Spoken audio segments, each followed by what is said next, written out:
রাত্রিবেলা ফিরে কি খাবো, খুব খিদে পাচ্ছিল। ভাত তো ছিল, ভাত খাই না আমি রাত্রিরে, তো এই চাউটা বানাতে শুরু করে দিলাম। আর এই যে আমার চাউটা সেদ্ধ হয়ে গেছে। আর এখানে শুধু ওই পেঁয়াজ দিয়ে আর শুকনো লঙ্কা জিরে ফোড়ন দিয়ে বানাচ্ছি। আর একটু চিকেন নাগেটস আছে, ওইটাকে একটু কেটে কেটে দিয়ে দেবো।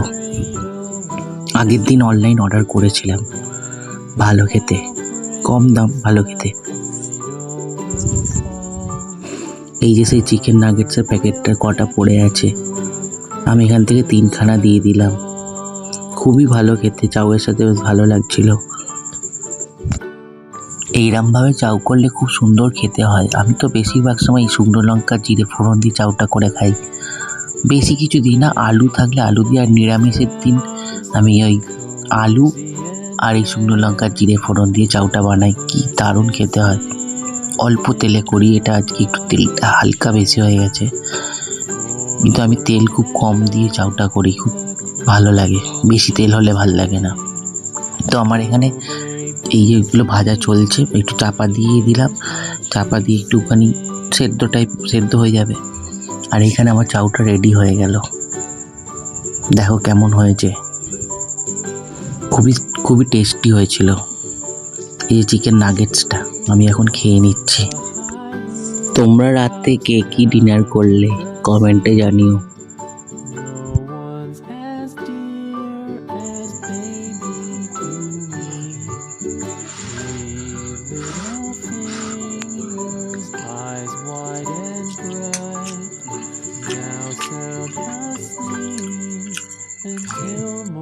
এখন বাজে 12টা, আর এখন আমি কাজ থেকে এসে এই চাউটা বানিয়ে খাচ্ছি।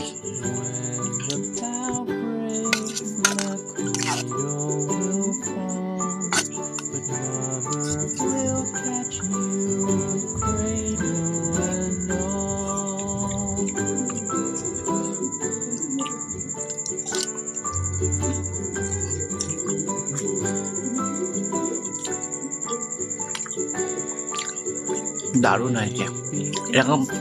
এরকম চাউ খেতে বেশি ভালো লাগে দোকানের থেকে। ঘরের চাউটা বেশি টেস্টি হয়, দোকানেরটা অত ভালো লাগে না।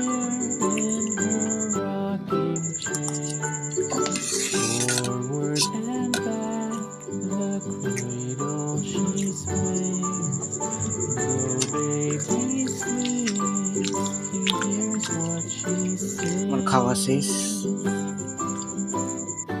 কিন্তু সারাদিন কোনো ভিডিও দিতে পারিনি, কোনো ভিডিও বানানো হয়নি। তো এই এখন এসে রাত্রিবেলা চাউটা বানালাম, সেটা তোমাদের করে দেখালাম। আর আমার মতন কে শুকনো লঙ্কা জিরে ফোড়ন দিয়ে চাউ করে খাও, কমেন্টে জানিও তাহলে। তো এবার শুতে হবে, 12টা বাজতে যায়, পুরো 12টাই বাজে। তো এখানে এন্ড করছি। তোমরা ভালো থেকো, সুস্থ থেকো, আর গুড নাইট, বাই।